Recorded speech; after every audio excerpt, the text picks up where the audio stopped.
నమస్కారం ఘంటారావానికి స్వాగతం. ముందుగా ప్రధాన అంశాలు. ఏఐతో ఖజానాకు రాబడి పెంపుపై ప్రభుత్వం దృష్టి.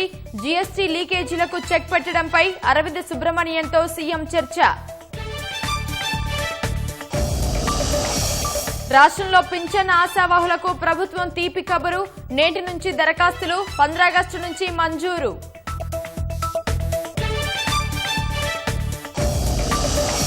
తుది దశకు చేరిన ఫోన్ అక్రమ ట్యాపింగ్ దర్యాప్తు. విశ్రాంత డీజీపీ మరో డీజీని సాక్షులుగా చేర్చే యోచనలో సిట్.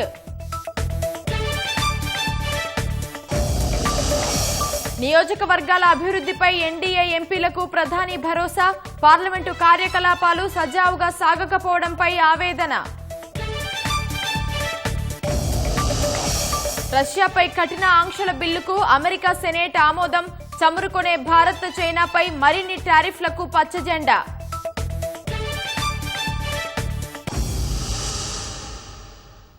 రాష్ట్ర ఖజానాకు జీఎస్టీ రాబడులను పెంచుకోవడంలో ఆర్టిఫిషియల్ ఇంటెలిజెన్స్ కీలక పాత్ర పోషిస్తుందని ప్రముఖ ఆర్థికవేత్త అరవింద్ సుబ్రమణియన్ తెలిపారు. సీఎం రేవంత్ రెడ్డితో సమావేశమైన అరవింద్ జీఎస్టీ వ్యవస్థలో ఎదురవుతున్న లోపాలను అత్యాధునిక సాంకేతికతతో అరికట్టడం సాధ్యమవుతుందని స్పష్టం చేశారు. ఆదాయ లీకేజీలను నివారించడంలో వివిధ ప్రభుత్వ శాఖల మధ్య మరింత సమన్వయం పెంపొందించాలని సూచించారు. హైదరాబాద్ ఎంసీఆర్ హెచ్ఆర్డీలోని బోధి పెవిలియన్లో ముఖ్యమంత్రి రేవంత్ రెడ్డితో ప్రముఖ ఆర్థికవేత్త అరవింద్ సుబ్రమణియన్ భేటీ అయ్యారు. తెలంగాణ ఆర్థిక వ్యవస్థ వేగంగా విస్తరిస్తున్న నేపథ్యంలో ఖజానా వృద్ధి, జీఎస్టీ వ్యవస్థలో లీకేజీలకు అడ్డుకట్ట, రాష్ట్ర ఆర్థిక పరిస్థితి మెరుగుపరచడంలో ప్రణాళికాబద్దంగా ముందుకెళ్లడం, అందుకు అవసరమైన కార్యాచరణ రూపొందించడం తదితర అంశాలపై సుబ్రమణియన్తో సీఎం రేవంత్ రెడ్డి విస్తృతంగా చర్చించారు. ముఖ్యంగా జీఎస్టీ, ఎక్సైజ్ శాఖల్లో చేపట్టాల్సిన సంస్కరణలపై మాట్లాడారు. జీఎస్టీ అధికారులకు ఏఐ ఆధారిత వ్యవస్థ చేరువ కానుందని, ఈ ప్రక్రియతో వ్యాపారాలకు ఎలాంటి ఆటంకాలు, ఇబ్బందులు కలగకుండా ఉండాలని సీఎం పేర్కొన్నారు. రాష్ట్ర ఖజానాకు రాబడి పెంచుతూనే ఈజ్ ఆఫ్ డూయింగ్ బిజినెస్ ను మెరుగుపరిచేలా టెక్నాలజీ వాడకముంటోందని సుబ్రమణియన్ వివరించారు. ప్రధానంగా మున్సిపల్, రెరా, పంచాయతీరాజ్, విద్యుత్, ఆర్థిక, వాణిజ్య పన్నుల శాఖల మధ్య ఏఐ సాయంతో సమన్వయం ఉండాలన్నారు. భారీ భవనాలు, కాంట్రాక్టు పనులకు సంబంధించిన అనుమతుల దరఖాస్తు దశలోనే నిర్మాణ సామగ్రి అవసరాల్ని, దానికనుగుణంగా పన్నుల అంచనాల్ని నమోదు చేయాలని తెలిపారు. తద్వారా ఆదాయ లీకేజీల్ని అరికట్టొచ్చని సుబ్రమణియన్ సూచించారు. మీ సేవ, ఆరోగ్యశ్రీ, సీఎం రిలీఫ్ ఫండ్ వివరాల్ని సైతం సమీకృతం చేస్తే పరిపాలనలో ఉపయోగపడుతుందని రేవంత్ రెడ్డి చెప్పారు. రాష్ట్రంలో చేయూత పింఛన్ల దరఖాస్తుదారులకు ప్రభుత్వం శుభవార్త చెప్పింది. నేటి నుంచి దరఖాస్తులు స్వీకరించనున్నట్లు ప్రకటించింది. ఈ నెల 15 నుంచి కొత్త పింఛన్లు మంజూరు చేయాలని నిర్ణయించిన నేపథ్యంలో ఉత్తర్వులు జారీ చేసింది. దరఖాస్తుల ప్రక్రియ నిరంతరం కొనసాగుతుందని, చివరి తేదీ లేదని స్పష్టం చేసింది. లబ్ధిదారుల అర్హతలపై స్పష్టత ఇచ్చిన సర్కార్ గతంలో దరఖాస్తు చేసిన వారు మళ్లీ చేయాల్సిన అవసరం లేదని, అధికారుల వద్ద ఒకసారి నిర్ధారించుకోవాలని తెలిపింది. రాష్ట్రంలో చేయూత పథకం కింద కొత్త పింఛన్ల మంజూరుకు నేటి నుంచి దరఖాస్తుల్ని స్వీకరించనున్నట్లు పంచాయతీరాజ్, గ్రామీణాభివృద్ధి శాఖ ఉత్తర్వులు జారీ చేసింది. ప్రాధాన్య క్రమంలో ఒంటరి మహిళలు, వితంతువులు, గీత, చేనేత కార్మికులు, పైలేరియా అంటే బోధరాలు, డయాలసిస్ బాధితులు, దివ్యాంగుల కేటగిరీలో తలసేమియా, సికిల్ సెల్, హీమోఫిలియా బాధితులకు పింఛన్లు మంజూరు చేయాలని ఆదేశించింది. ఈ నెల 15 నుంచి కొత్త పింఛన్ల మంజూరుకు ప్రభుత్వం ఆదేశించిన నేపథ్యంలో ఈ ఉత్తర్వులు ఇచ్చింది. దరఖాస్తుల ప్రక్రియ నిరంతరం కొనసాగుతుందని, చివరి తేదీ లేదని వెల్లడించింది. ప్రభుత్వ పింఛన్లకు గ్రామాల్లో 1,50,000, పట్టణాల్లో 2 లక్షల కంటే తక్కువ వార్షికాదాయం ఉన్నవారు అర్హులని ప్రభుత్వ ఉత్తర్వులు స్పష్టం చేసింది. అంతకంటే ఎక్కువ ఆదాయం ఉన్నవారు, 3 ఎకరాల కంటే ఎక్కువ మాగాణి, 7.5 ఎకరాల కంటే ఎక్కువ మెట్ట పొలమున్నవారు అనర్హులని తేల్చి చెప్పింది. ప్రభుత్వ రంగ, ప్రైవేటు, అవుట్సోర్సింగ్, కాంట్రాక్ట్ ఉద్యోగులు, డాక్టర్లు, కాంట్రాక్టర్లు, వృత్తి నిపుణులు, ఆయిల్, రైస్ మిల్లులు, పెట్రోల్ పంపులు, రిగ్ యజమానులు, వారి తల్లిదండ్రులు అనర్హులుగా తెలిపింది. ఇప్పటికే ప్రభుత్వ లేదా స్వాతంత్ర సమరయోధుల పెన్షన్ పొందుతున్నవారు, 4 చక్రాల వాహనాలు లేదా భారీ వాహనాలు ఉన్నవారు సైతం పింఛన్ దరఖాస్తు చేసుకునేందుకు అనర్హులుగా పరిగణించింది. గతంలో దరఖాస్తు చేసిన వారు మళ్లీ చేయాల్సిన అవసరం లేదని, అయితే తమ దరఖాస్తులు ఉన్నాయో లేదో పంచాయతీ కార్యదర్శులు, వార్డు అధికారుల ద్వారా ధృవీకరించుకోవాలని ఉత్తర్వుల్లో పేర్కొన్నారు. కొత్తవారు చేయూత వెబ్సైట్ నుంచి దరఖాస్తు ఫారం డౌన్లోడ్ చేసుకోవాలని, దాన్ని నింపిన తర్వాత గ్రామాల్లో పంచాయతీ కార్యదర్శులకు లేదా మండల ప్రజా పరిషత్ కార్యాలయాల్లో సమర్పించాలని తెలిపింది. పట్టణాల్లో అయితే బిల్ కలెక్టర్లు లేదా వార్డు అధికారులు లేదా పురపాలక కమిషనర్లకు సమర్పించాల్సి ఉంటుందని ఉత్తర్వుల్లో తెలిపారు. రాష్ట్రంలో సంచలనం సృష్టించిన ఫోన్ అక్రమ ట్యాపింగ్ కేసు దర్యాప్తు తుది దశకు చేరుకుంది. ఈ కేసు విచారణలో భాగంగా కొందరు అత్యున్నత స్థాయి అధికారుల పేర్లు తెరపైకి వచ్చినట్లు సమాచారం. కేసులో అనుబంధ అభియోగ పత్రం దాఖలు చేసేందుకు సిద్దమవుతున్న సిట్ ఓ విశ్రాంత డీజీపీతో పాటు మరో డీజీని కీలక సాక్షులుగా చేర్చే దిశగా అడుగులు వేస్తున్నట్లు తెలిసింది. ఫోన్ ట్యాపింగ్ కేసులో మరో ఆసక్తికరమైన పరిణామం చోటు చేసుకుంది. కేసులో అనుబంధ అభియోగ పత్రం దాఖలు చేసేందుకు సిట్ సిద్దమైన తరుణంలో ఓ విశ్రాంత డీజీపీతో పాటు మరో డీజీని కీలక సాక్షులుగా చేర్చే దిశగా అడుగులు పడుతున్నట్లు తెలిసింది. కోర్టు విచారణ సమయంలో వీరిద్దరి వాంగ్మూలాలే కేసును మలుపు తిప్పే అవకాశంగా భావిస్తున్న సిట్ ఈ నిర్ణయం తీసుకున్నట్లు సమాచారం. వీరిలో ఒకరు సుదీర్ఘకాలం డీజీపీగా బాధ్యతలు నిర్వర్తించి ఉద్యోగ విరమణ పొందగా మరొకరు ఓ కీలక విభాగానికి అధిపతిగా ఉన్నారని తెలిపింది. గత ప్రభుత్వంలో వీరిద్దరూ కీలక బాధ్యతల్లో ఉండటంతో పాటు ప్రధాన నిందితుడు ప్రభాకర్ రావు వీరిద్దరి వైపే వేలెత్తి చూపిస్తున్న నేపథ్యంలోనే సిట్ వీరిని సాక్షులుగా చేర్చడం ఆవశ్యమని భావిస్తున్నట్లు తెలిసింది. ఇప్పటికే ముగ్గురు బీఆర్ఎస్ ప్రముఖుల్ని కేసులో నిందితులుగా చేర్చాలని సిట్ నిర్ణయించినట్లు తెలుస్తూ ఉండగా తాజా పరిణామానికి మరింత ప్రాధాన్యం సంతరించుకుంది. ముగ్గురు ప్రముఖులపై అభియోగాలు మోపేందుకు వీరిద్దరి వాంగ్మూలాలు తప్పనిసరి అని సిట్ భావిస్తున్నట్లు తెలిసింది. వాస్తవానికి ఫోన్ ట్యాపింగ్ లో వీరి ప్రమేయం పెద్దగా లేకపోగా ప్రభాకర్ రావు బృందమే పూర్తిగా నడిపించిందనే విషయం సిట్ గుర్తించినట్లు తెలుస్తోంది.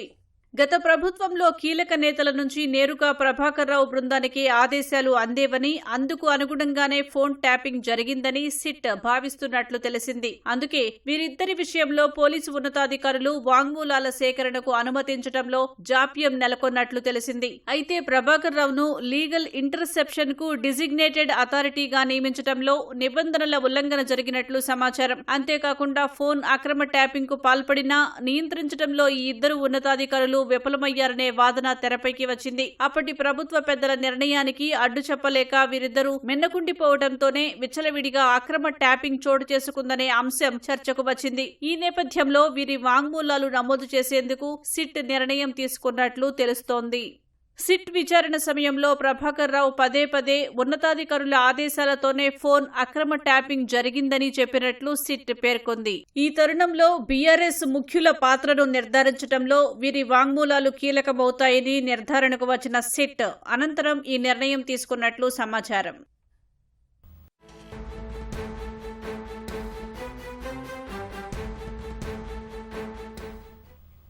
హైదరాబాద్ బంజారాహిల్స్ లోని దారువాలా వైన్ మార్ట్ సెల్లార్లో అగ్ని ప్రమాదం జరిగింది. 4 అగ్నిమాపక యంత్రాలతో సిబ్బంది మంటలార్పుతున్నారు. ఇక దీనికి సంబంధించి మరింత సమాచారం మా ప్రతినిధి సూరిబాబు ప్రత్యక్ష ప్రసారం ద్వారా అందిస్తారు. ఉమామహేశ్వరి బంజారా హిల్స్లో ఓ భవనం సెల్లార్లో అగ్ని ప్రమాదం చోటు చేసుకుంది. అగ్ని ప్రమాద ఘటన జరిగిన వెంటనే ఇక్కడికి ఫైర్ సిబ్బంది అందరూ కూడా రంగంలో దిగి ఈ మంటలను అదుపు చేసేందుకు ప్రయత్నం చేస్తున్నారు. అయితే సెల్లార్లో అగ్ని ప్రమాదం జరగడంతో కొంత విధులకు ఆటంకం కలిగిందనే చెప్పుకోవాలి. ఈ ఉదయం నుంచి దాదాపుగా 4 ఫైర్ సిబ్బంది ఇక్కడికి వాహనాలతో చేరుకుని మంటలను అదుపులోకి తీసుకొచ్చే ప్రయత్నం చేస్తున్నారు. అయితే పొగ ఎక్కువగా దట్టంగా సెల్లార్ నుంచి కమ్మేసి బయటకు వచ్చేస్తుంది. ఈ నేపథ్యంలోనే ఇక్కడ ఫైర్ సిబ్బందితో పాటు ఫైర్ జిల్లా అధికారి వెంకన్న వీళ్ళందరినీ కూడా సహాయ సహకారాలు మానిటరింగ్ చేస్తూ ఏ టీము ఎక్కడ విధులు నిర్వహించాలి, ఎక్కడికి ఎలా నిర్వహించాలి అనేది ఆయన మొత్తం కూడా మానిటరింగ్ చేస్తున్నారు. ఈ నేపథ్యంలోనే కొంత మంటలైతే అదుపులోకి వచ్చాయి కానీ పొగ మొత్తం కూడా కమ్మేసిన పరిస్థితి ఉంది. ఇక్కడ ఫేస్ ఆక్సిజన్తో ఇక్కడ ఫైర్ సిబ్బంది రంగంలో దిగారు. మరోవైపు హైడ్రా సంబంధించి వాళ్ళు కూడా ఎమర్జెన్సీ రెస్క్యూ టీం ఇక్కడ చేరుకుని ఎటువంటి ఇబ్బంది లేకుండా వాళ్ళు చూస్తున్నారు. వీటిని బ్రీతింగ్ ఆపరేటింగ్ సెట్ని తెచ్చుకుని ఈ ఆక్సిజన్ మాస్కులతో వెళ్తున్నారు. దాదాపుగా 45 నిమిషాల పాటు వీళ్ళు సెల్లార్లో ఇవి పట్టుకుని రంగంలో దిగవచ్చు. మరోవైపు ఈ పొగకు సంబంధించి సెల్లార్లో బయటకు వచ్చేందుకు వీటిని తీసుకొచ్చి ఈ పొగంతా కూడా వీటి సాయంతో వచ్చేలాగా ఇటు ఫైర్ సిబ్బంది మొత్తం కూడా వీటిని డైరెక్ట్గా సెల్లార్లోకి వేస్తున్నారు. అయితే ఇక్కడ బంజారా హిల్స్లో వాణిజ్య సముదాయాలు ఎక్కువగా ఉంటాయి. వాణిజ్య సముదాయాల పరిసర ప్రాంతాల్లో సిబ్బంది అందరూ కూడా ఇక్కడ చేరుకుని భయాందోళన చెందుతున్నారు. ఒకరు వచ్చిన వెంటనే ఈ ఆక్సిజన్ ఎనలైజర్ని తీసుకొని మరొకరు వెళ్తున్న పరిస్థితి ఉంది. ఇప్పుడు మనం విజువల్స్లో కూడా స్పష్టంగా చూసుకోవచ్చు. ఇది ఓపెన్ చేస్తూ లోపలికి దీన్ని పంపిస్తున్నారు. మరోవైపు పొగ ఎక్కువగా రావడంతో సెల్లార్లోకి ఫైర్ సిబ్బంది కూడా ఆక్సిజన్ మాస్కులతో లోపలికి వెళ్ళారు. ఈ బ్రీతింగ్ ఆపరేటింగ్ సెట్లను ఒక 4-5 తెచ్చుకున్నారు. ఒక్కొక్క 2 సిబ్బంది లోపలికి వెళ్ళి వాటిని తీసుకొని వచ్చేటప్పుడు మరొక టీము వెళ్లేందుకు రెడీగా ఇక్కడ ఇవి పట్టుకొని ఉన్నారు. మనం విజువల్స్ కూడా తీసుకోవచ్చు. ఇది బ్రీతింగ్ ఆపరేటింగ్ సెట్. ఈ ఫైర్ సిబ్బంది ఈయన వేరే టీం వచ్చినట్టు ఈయన వెళ్ళడానికి రెడీగా ఇక్కడ ఫైర్ జిల్లా అధికారి వెంకన్న వీళ్ళు నుంచారు. మరోవైపు మనకి పొగ ఎక్కువగా కమ్మేయడంతో ఉమామహేశ్వరి వీటిని ఉపయోగించి ఈ పొగను బయటకు తెచ్చేందుకు కూడా చూస్తున్నారు.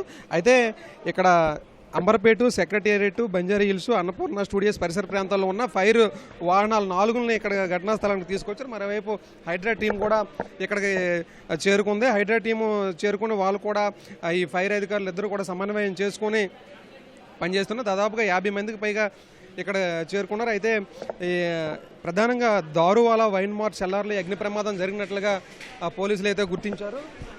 గుర్తించిన వెంటనే ఇక్కడ చేరుకున్నారు. జిల్లా ఫైర్ అధికారి వెంకన్న సార్ ఉన్నారు. సార్, ఏం జరిగింది? మీ దగ్గర ఉన్న ప్రాథమిక సమాచారం. ఫైర్ ఫైటింగ్ చేయాలన్నా మేము స్పీచ్ ఇవ్వాలన్నా 6:36కు ఇక్కడ ఒక రోడ్ నెంబర్ 11లో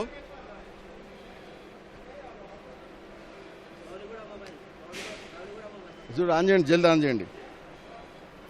దారువాలా వైన్ మార్ట్లో 6:36కు ఫైర్ యాక్సిడెంట్ జరిగిందని మాకు ఇన్ఫర్మేషన్ రాగానే ఇమీడియట్గా అంబర్పేట, జూబ్లీ హిల్స్, సెక్రటేరియట్, బ్రాంటో, Annapurna, Secunderabad vehicles 6 vehicle turnout చేయడం జరిగింది. వీడికి వచ్చేసరికి బిల్డింగ్ వచ్చేసి consist with cellar, ground plus 6 upper floors.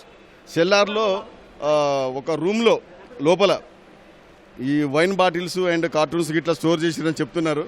Smoke బాగుంది. ఫైర్ మొత్తం అయితే కంట్రోల్ చేసినాము. స్మోక్ ఉంది బాగా. లోపల దాకా పోటేందుకు మా సిబ్బంది కూడా బిఎస్ సెట్లు వేసుకొని ట్రై చేస్తూ ఉన్నారు సీట్ ఆఫ్ ఫైర్ ఎక్కడుందనేది ఫైండ్ అవుట్ చేయడానికి. సో ఈ ప్రమాదంలో ఎవరు ఇంజూర్డ్ కానీ లైఫ్ లాస్ కానీ ఏం కాలేదు. There no further extension, chance లేదు ఎక్స్టెన్షన్ చేసేందుకు. దాదాపు 50 మంది సిబ్బంది పనిచేస్తున్నారు. పక్క బిల్డింగ్లో కూడా ఎటు స్ప్రెడ్ కావడానికి అవకాశం లేకుండా చుట్టూ 2-3 లైన్లు ఇప్పుకొని మొత్తం కంట్రోల్ చేస్తున్నాం. ఇబ్బంది ఏం లేదు సార్. లేదు, అందరినీ ఇవాక్యుయేట్ చేయించినాం. ఫస్ట్ రాగానే ఎవరుండ్రు అనేది ఇవాక్యుయేట్ చేయించి అంతా సెర్చ్ చేయడం జరిగింది. మనుషులు అయితే ఎవరు లేరు. Just we are focused on fire fighting operation. Thank you sir.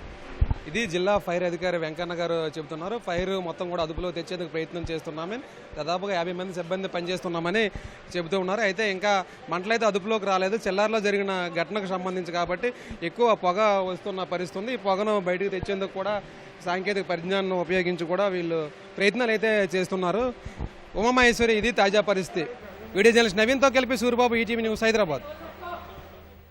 ప్రజలకు నాణ్యమైన ప్రభుత్వ విద్య, వైద్య సేవలను అందిస్తూ వాటిని మరింత బలోపేతం చేస్తేనే వికసిత్ భారత్, రైజింగ్ తెలంగాణ 2047 లక్ష్య సాధన సాకారం అవుతుందని మంత్రి జూపల్లి కృష్ణారావు తెలిపారు. రంగారెడ్డి జిల్లా కన్హా శాంతివనంలో పాలమూరు యూనివర్సిటీలో జరిగిన విజన్ ఇండియా 2047 జాతీయ సదస్సుకు ఆయన హాజరయ్యారు. యూనివర్సిటీలు బోధనకే పరిమితం కాకుండా సమాజాభివృద్ధి కేంద్రాలుగా ఎదగాలని ఆకాంక్షించారు.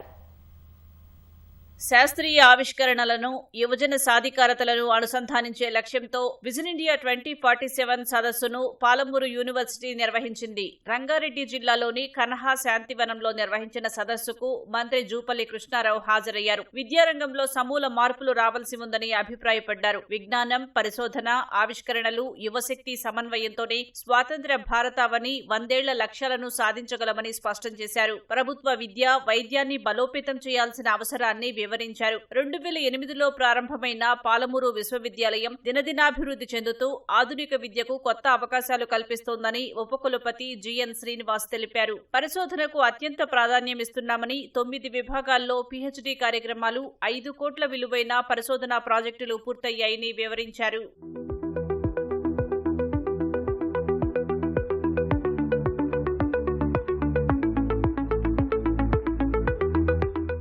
అంటే ఈ ప్రైవేటు చదువుల పేరు మీద కార్పొరేటు విద్య కోసం లక్షల రూపాయలు అప్పులు చేసి పెడతా ఉన్నారు.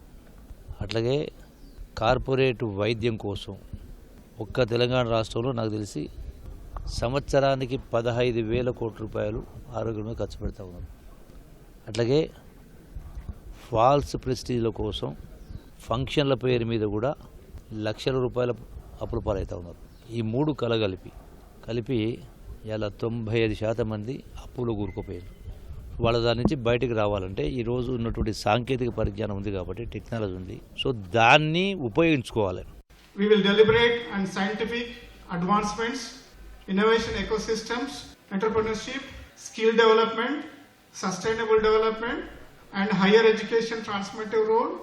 India's greatest strength lies in its youth, empowering them through quality education, research, and partnerships in fundamental to building a developed, self-reliant, and globally competitive Telangana by 2047.